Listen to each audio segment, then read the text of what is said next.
Hi, this is Deborah Atkinson, founder of The Voice for Fitness, and I've got a quick diet tip. And I don't typically do diet tips, and here's the reason why. I'm not a believer in the four-letter word that has a start and a stop. Anything that has an off-ramp, I don't think is a very good idea. I do, though, these days recommend some short-term trials in order to figure out what makes you feel the best and what you might be settling for as far as energy goes. So we're all hearing a lot about grain brain, grain belly, and the effects of wheat or gluten. A second culprit for a lot of people for bloating, for gas, for being lethargic, having less energy than you really think you should, is dairy, surprisingly. And then there's also one more, and that can be for a lot of females after 50, it can be meat. So approaching 50 and or during or after 50, which for a lot of women is menopause, there can be some gameplay as far as estrogen goes. Eliminating these foods temporarily. So I'm gonna give you a disclaimer right here. I'm not a dietitian. I'm not a registered dietitian, but I'm also not a nutritionist.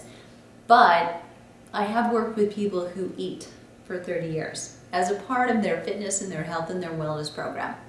I have worked with and hired registered dietitians and nutritionists and studied as much as I possibly can, not to mention experimenting personally on a day-to-day basis with food. These foods tend to be, and we're hearing more about it from doctors. In 2015, we're going to hear even more about it.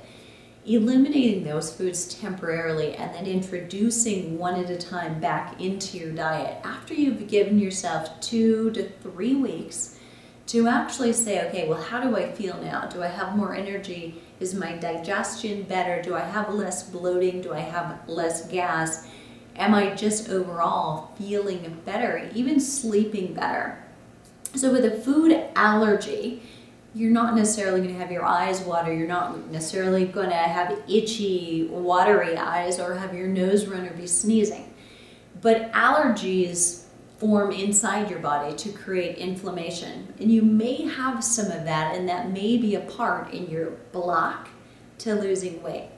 So when I take people through a 7-week program, if they're in a group, we work on that for the first 2 to 3 weeks by choice. So some people choose not to do it and maybe already have done it and know the answer to that. But those 3 foods, if they may be a culprit for you, if you reintroduce one at a time back into your diet and allow yourself a week or 2 to figure out, how was my energy level before, how was it when I was off those foods, and now how is it as I reintroduce those foods to my diet, you learn a lot about what makes you function really well.